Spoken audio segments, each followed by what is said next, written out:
hovořit o té publikaci, kterou mám právě v rukou a kterou se vám snažím předvést, mě přimělo několik věcí současně. Jedna z těch základních věcí, která po nás chce, abychom psali, vydávali a taky četli publikace věnované životopisům významných politických osobností 20. století, je fakt, že do roku 1989 právě tahleta kategorie docela silně absentovala. Jako všude pracovali masy, jmenovitě byli uváděni pouze představitelé spíše přijímaní negativně. Z nich zůstal na jevišti Masaryk a jednou nohou možná Beneš a všichni ostatní zmizeli v propadlu dějin, takže tenhle ten dluh vyrovnat stojí poměrně dost práce a přestože jsme téměř 30 roků od toho roku 89, tak řada z těch kapitol ještě doplněna není. Druhá věc, která je u toho důležitá, a to se týká konkrétně tady toho pána, jehož tady máte na obrázku tak hezky vyvedeného, při jedné z těch fotografií, které jsou méně známé, protože my ho známe vesměs jako holohlavého, ale také vyholeného muže, a tady má mohutné licousy, to je typický agrárnický zjev opravdu. Tak další z těch věcí je fakt, že právě té agrární straně mezi ostatními politickými stranami bylo věnováno relativně méně pozornosti, alespoň mně se to tak jeví, oproti ostatním, například národním socialistům, jichž bylo v emigraci poměrně dost a každý z nich psal o těch ostatních, aby mohl napsat i o sobě, a těch studií na tohle téma vyšlo strašné množství a hned po roce 90 se překládali do češtiny, pokud byli v cizím jazyce nebo vydávali znova v Československu a tak. A další věc, která je s tím Švehlou spojena, tak je otázka úplně zásadní, totiž Antonín Švehla byl muž, pokud jde o provádění politiky a hovoření o ní, velmi tajnosnubný. On, když v roce 1933 zesnul, tak se ukázalo, že po něm toho strašně málo zůstalo, což někteří naivnější historici přikládali tomu, že byl trochu ledabilý v tom teoretickém přístupu a že spíše dělal výkonně politiku, moc o ní nehovořil, dělal si poznámky jenom namátkou, protože měl poměrně dobrou hlavu a výbornou paměť, tak prokazuje mnoha svými skutky.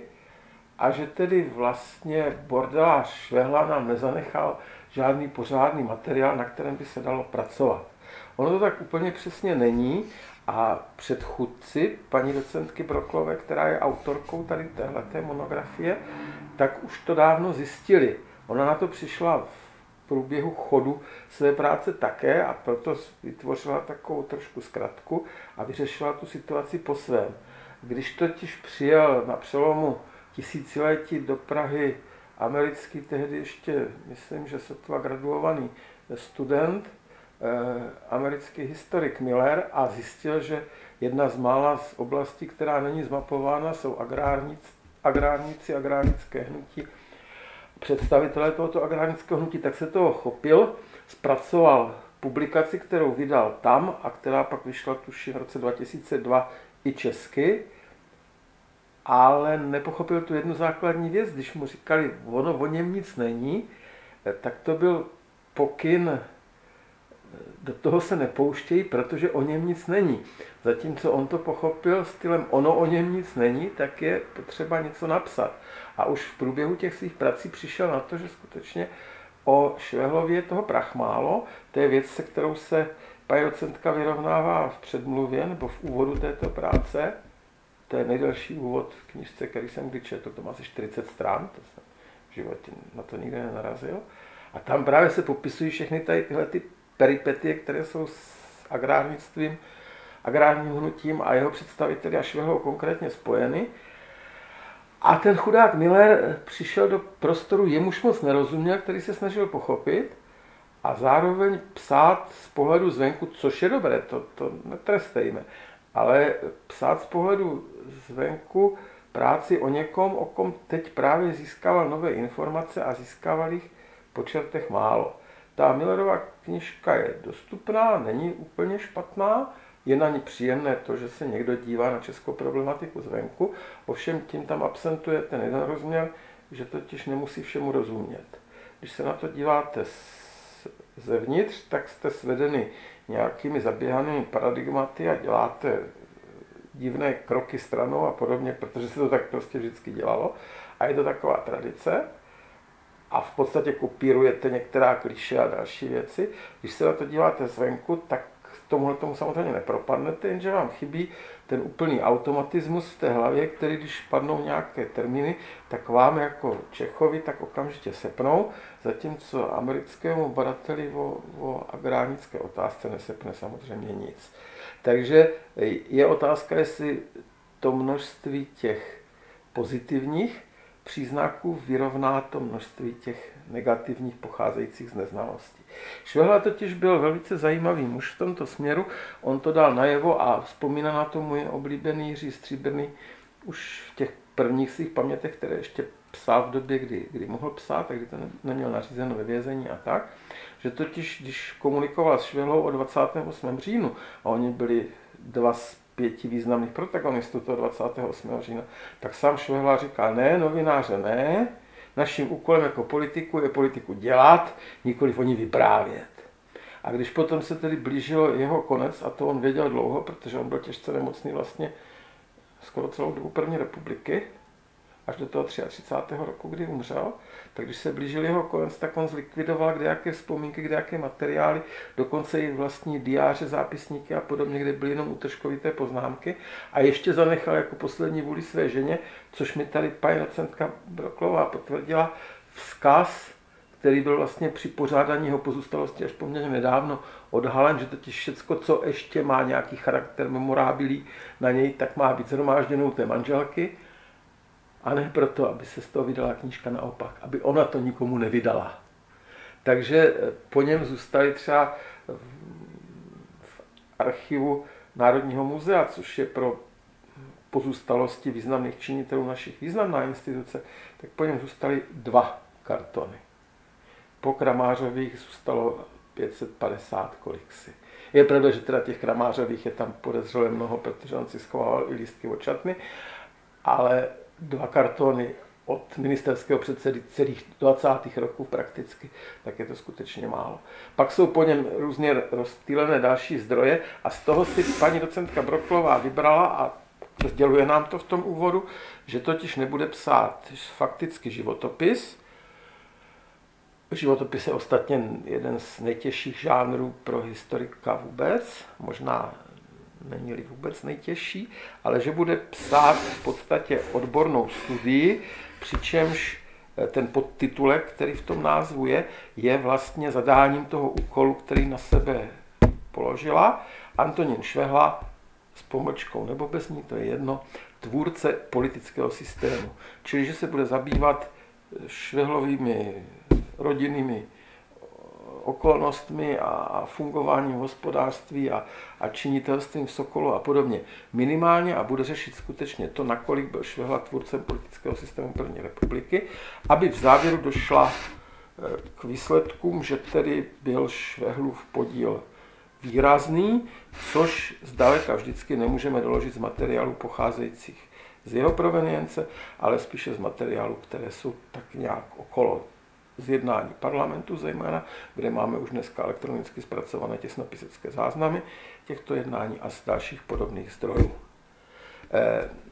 Tato práce, na rozdíl od té zmíněné Millerovy a ještě některých dalších, ale pak už jenom spíše náčrtů Švehlova životopisu, které jsou zakomponovány do něčeho jiného, o agrarismu a podobně sepsaného, určitě bych připomněl, že je to parketa, na které působil dlouhá léta dnes profesor Dušan Uhlíř, který se agrarismu, než se začal věnovat napoleonskému období a podobně, věnoval důsledně.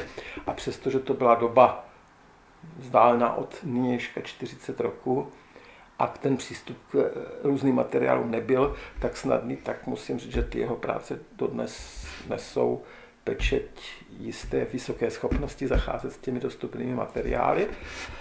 A teď jde o to, jestli paní docentka Broklová tu úroveň dostihla, překonala, nebo co nám vlastně definitivně předložila. Já bych ji v tomto případě, byť někteří recenzenti jsou skeptičtí, řekněme, tak já bych ji v tomto případě nehaněl, protože z toho, co bylo možno učinit, tak udělala skutečně maximum. Rozhodně pak, když to bylo nějaké nastavení latěk, tak překročila tu úroveň, která byla vytvořena americkým kolegou Millerem a předložila nám práci, která, a to je na ní hezké, plní skutečně to, co na začátku slibuje. Neslibuje toho přehnaně mnoho, neříká, že bude psát velkolepý, košatý životopis Švehlův, netvrdí, že se jí podaří udělat sukus československých dějin první republiky na životě premiéra, který fungoval v této roli téměř polovinu toho období, ale slíbila, že se bude zajímat zejména o to, jakým způsobem Antonín Švehla spolu vytvářel politický systém první republiky a to skutečně udělá. Za to ji musím pochválit, to se mi líbí a když jsem vždycky říkal, že ty knížky posuzují částečně z toho pohledu, jestli mi při přečtení přinesou něco nového nebo ne. A když dostanu kvalitně zpracovanou knížku, kde ovšem nejsou žádné informace, které by mě nějakým způsobem obohatily, tak mě to nějak zvlášť výrazně nenadchne. Tak v tomto případě musím říct, že jsem našel řadu informací, o kterých jsem buď věděl jenom zprostředkovaně, nebo jsem si díky nim mohl zakomponovat ty svoje znalosti do nějakého většího celku. Prostě z tohoto pohledu jsem spokojen. Použil bych tuto práci pouze k ukázce jedné věci, která říká, a doufám, že to takhle osloví i naše studenty, něco o relativnosti našeho bádání. Já, když jsem psal Jiřího Stříbrného, tady bych měl udělat smutnější výraz, protože přestože paní docentka přečetla úplně kdeco, tak mého Jiřího Stříbrného nepřečetla, necitovala, neuvedla. Hovoří hodně o Jiřím Stříbrném, ale z jiných zdrojů. Ale to berte skutečně jenom jako marginální připomínku. Ale když jsem psal toho Jiřího Stříbrného, tak události roku 1925, zejména 26, ten takzvaný Gajdův puč a podobně, tak pro mě byly klíčovou otázkou, když jsem psal o fašistech, tak také vždycky je z toho celá kapitola, ne-li něco ještě dalšího, širšího a podobně. Švehla v jistou roli v těch událostech samozřejmě sehrál také, protože on byl ten, který sice vyhrál volby 25, ale nepřesvědčivě. On musel vyrobit do března fungující svoji vládu, která nakonec padla. On musel potom nějakým způsobem se vyrovnat s fungováním úřednické vlády a za jejího období vytvořit tu novou vládu šířej pojatou, která potom od podzimu roku 26 fungovala. Ale ten pohled samozřejmě z hlediska Švehly a autorky práce o něm je jinačí, takže všecko, co já jsem napsal na 100 stránkách, nebo tak nějak, tak se dalo cucnout do jednoho odstavce. K problémům se přidali zprávy o puči, který připravovala Radola Gajda na Sokolský sled.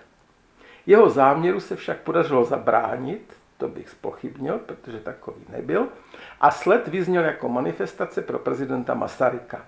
Na tribuně, zřejmě v dobré náladě, alespoň podle fotografií pořízených při této příležitosti, přihlížel s letovým cvičením Masaryk spolu se Švehlou.